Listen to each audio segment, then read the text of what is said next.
नमस्कार। आज नवा खबर गुड़िक सहित आउ एक नवा भिडियो रे आपण समस्त को स्वागत। खड़ी छुआ पाई मुख्यमंत्री प्रदत्त निमंत्रण पत्र बंटन।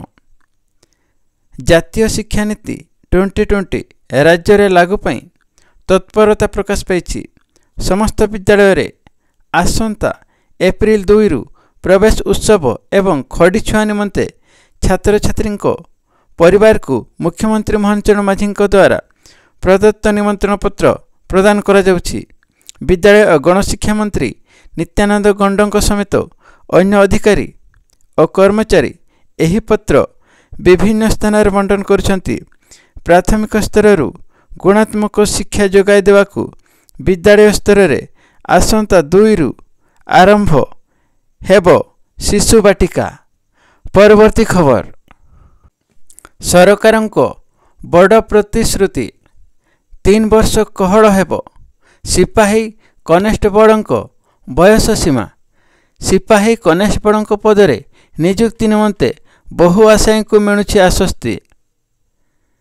3 वर्ष पर्यंत सिपाही कनेस्टेबल बयस सीमा कहड़ करा जिवो बोली राज्य सरकार मंगलवार हाईकोर्ट को अवगत करथिले। उभय पक्ष एही निष्पत्ति रे राजी हेबा परे अदालत मामलार अंत घटाई।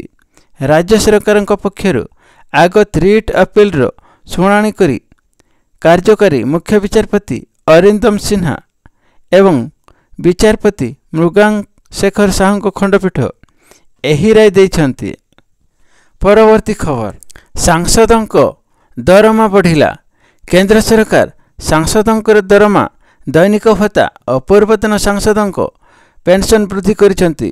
सोमवार संसदीय व्यापार मंत्रालय पक्षर जारी विज्ञप्ति अनुसार सांसदों को मासिक दरमा 24% वृद्धि पाई। पूर्वर सांसद माने 1 लाख टंका दरमा पाउथबा बेले एबे एहा 1,24,000 टंका को वृद्धि पाई। खबर गुड़िक भल लगे लाइक कमेंट सब्सक्राइब करने को भूलंतु नहीं। धन्यवाद।